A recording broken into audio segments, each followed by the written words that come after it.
Corre, corre. Madre, sucio esa madre y todo. Cabrón, algo me tocó allá, güey. No mames, ¿dónde? Te juro que allá, atrás del poste algo me tocó, cabrón. ¿Dónde está? Ya, pero no dejes de grabar, güey. No dejes de grabar, cabrón. Velo, güey.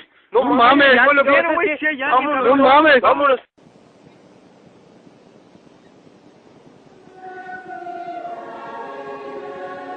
Then.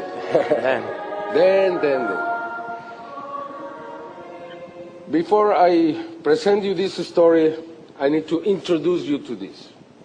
This is probably the most important case ever, what you are just going to watch.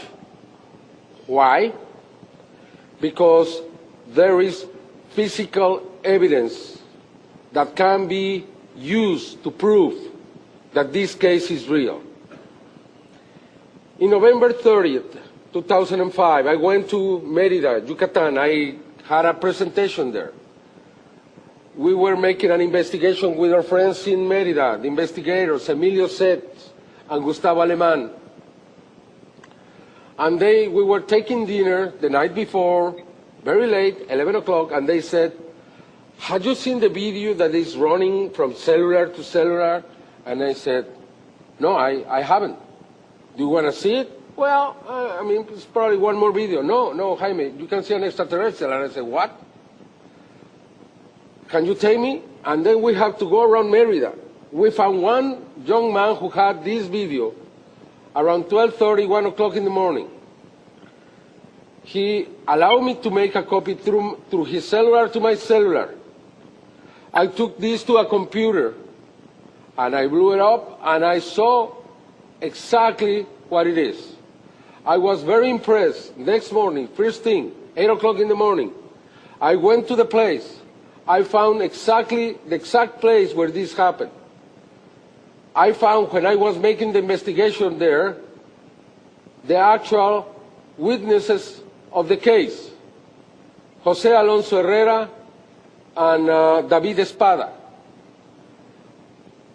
I didn't know them, and they were there. The first thing I asked, "Is this case real?" And they said, "Yes, this case is real." "We don't know what it is.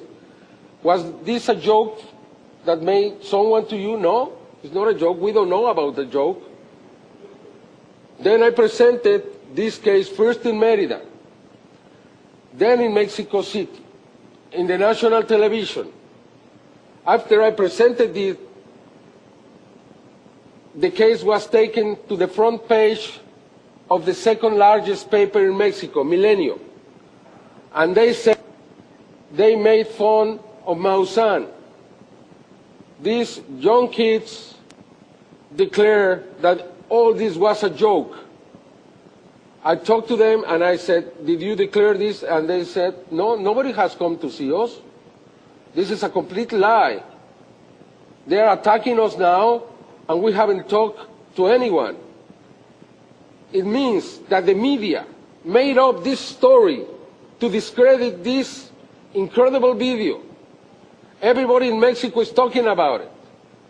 You know, they dedicated editorials to this video, saying Jaime Maussan deserves it. They made fun of him.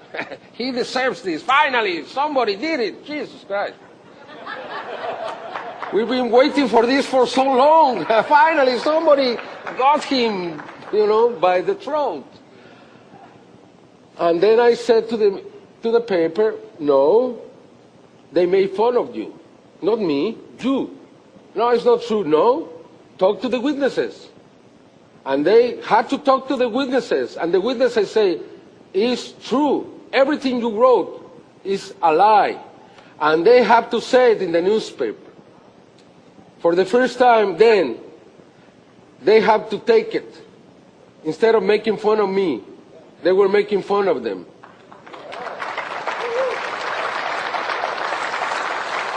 More important than anything else, more important, I found a scientist a scientist who has taken readings in the place and who has found energy levels. Well, let me present first the video and then we talk about it. This is the video taken by the cellular phone video camera. Watch the post in the left, in the back. The hour 2 o'clock in the morning.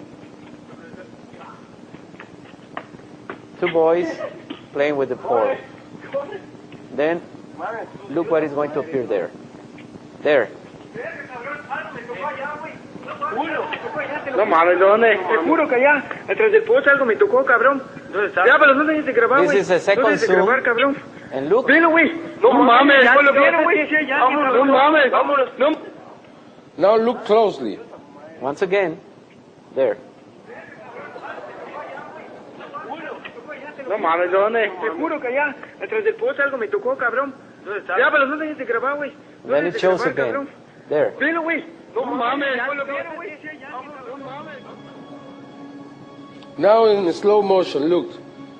Look the head, now the arm, now it's going to take, now it's taking the arm of the boy, now he's pulling the boy to him. Trying to pull him. And he stops. And the size of the arm is more than 1 meter and 10 centimeters.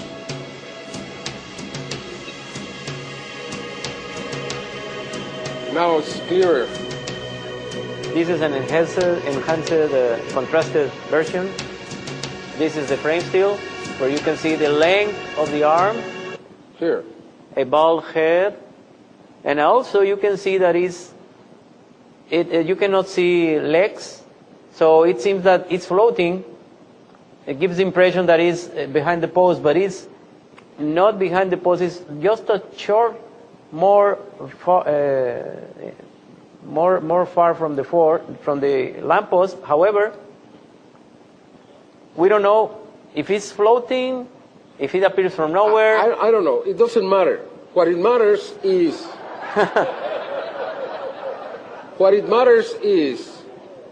that a scientist took an instrument, a Geiger, and he recorded very high radiation in the place. Very high frequency radiation and very low frequency radiation. So low that is unheard of, or so high that is unheard of. 49 roentgens per hour, I think, or per minute. I don't know. So somebody knows. It's very, very high. They took rocks, plants, and even some parts of the post to a laboratory because the radiation was as high or higher than Chernobyl. Okay? They were scared, but they found that the plants, the rocks, and everything there didn't have the radiation in it. Then they took the Geiger again, and they found the same energy there. What proves that the energy is just there floating. It's in the space. It's like a hole in the space. And this is why this is probably the most important case ever, because any scientist can go there now with a Geiger counter and have exactly the same readings. The energy is still there since March the 20th. The same level. It hasn't reduced a bit. For that reason, I challenge any scientist, any American crew, any media that wants to go there and take the special equipment and measure there